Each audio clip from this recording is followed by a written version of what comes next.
Hey, what's up everyone? It's Reed Young, aka Shuda here. We're going to be reviewing a 6 max hand where we have some multi-way action, and I think it's pretty interesting because interpreting multi-way action is very much more difficult than interpreting heads-up action. So let's get down into it. Pre-flop, we are in position with Queen Jack suited.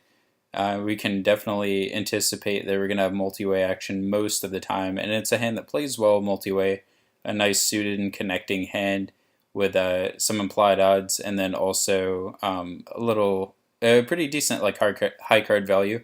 We're not going to be dominated that often, given the cutoff flat it, and then if any of the blinds flat, it's pretty rare that they have like ace jack or better or king queen or better. So we're not too worried about the other players, assuming it's not a re-raised pot after we flat. One big thing I will say is pre-flop we should be buying in for 100 big blinds, so not really sure what this guy's doing as far as that goes. But that said, I think it's still a fine situation to play it, and even though the middle position player is opening a little short stacked, since the cutoff called, I would be calling this hand, but I think if the cutoff folded, I would probably just let it go and be worried about being dominated just too often relative to how often you're going to be flopping a flush and winning a pot that way.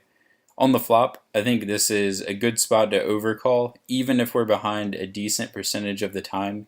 There are just so many good turns for us. Any queen, any jack, any heart. That's a ton of the deck already. So we're looking pretty good to see a turn, and we're getting fantastic pot odds already.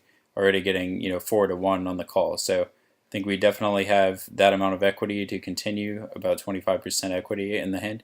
So easy call on the flop. And then I don't think we really have to be worried about the small blind's check raising range. If he does shove, I would assume enough of his range is going to be a draw that you're fairly happy to call it off if it folds back to you. So, that could be an argument some of the time, especially like deeper stack for not calling marginal hands in position.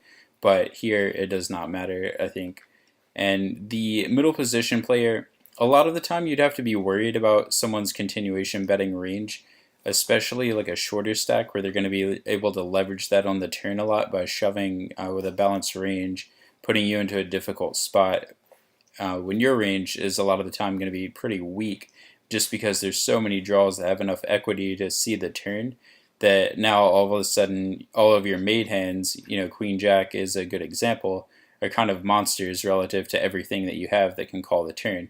So when you call the flop, you have to realize that you're a lot of the time getting in a lot of money, oftentimes bad against the middle position player's open, who's the shorter stack. So definitely think about that, consider that as far as what turns are good for you, how often they come up, and then how often this guy is just spewing money in on the flop, and how good he is. The better the player is, the less you should be calling with marginal hands in position here.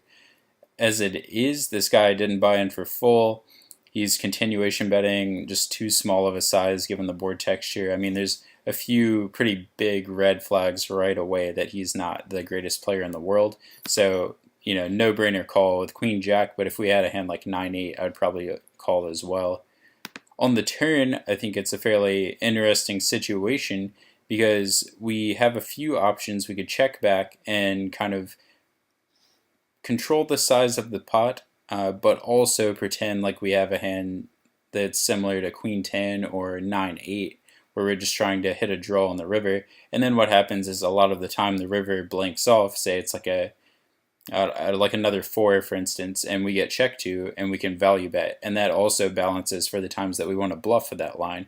So checking back some of your decent made hands, like your weakest jacks, Jack 10 suited would be, I guess, the best example of that type of hand in this situation.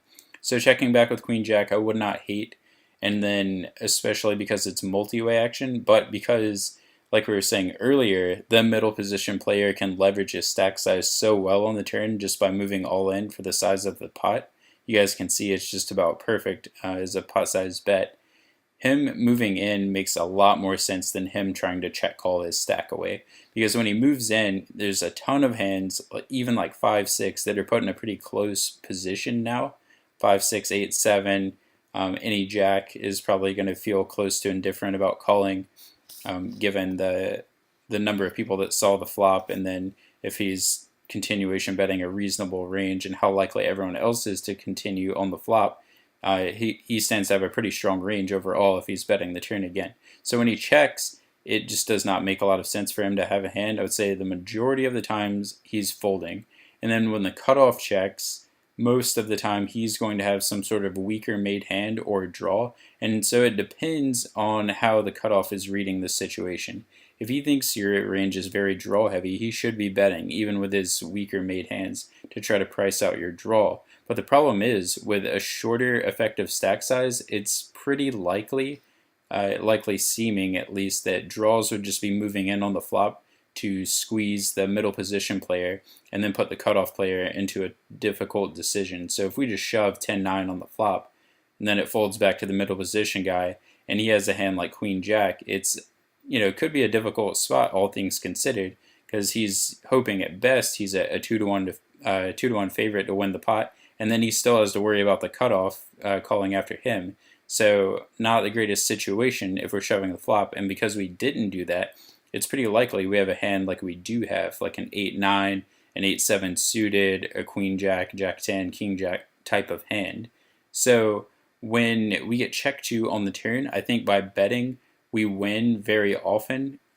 We don't get called by worse very often, but another thing that happens is we protect our equity in the hand, which means we make sure that we get our hand to showdown and that all of the other players, the other two players in the hand in this case, are charged for their equity. So we're not just checking back and letting someone who has 5-6 suited who's now giving up.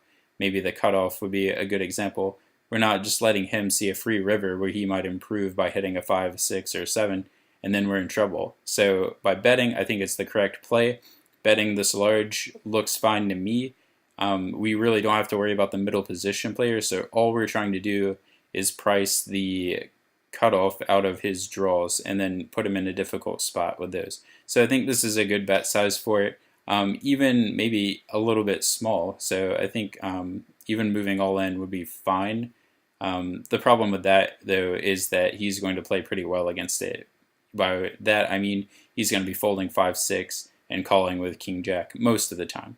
So I think, overall 75 is a good bet size. So let me know what you guys think about it in the comment section, especially if you'd bet the river for a different size. And I will see you guys next time. Take care.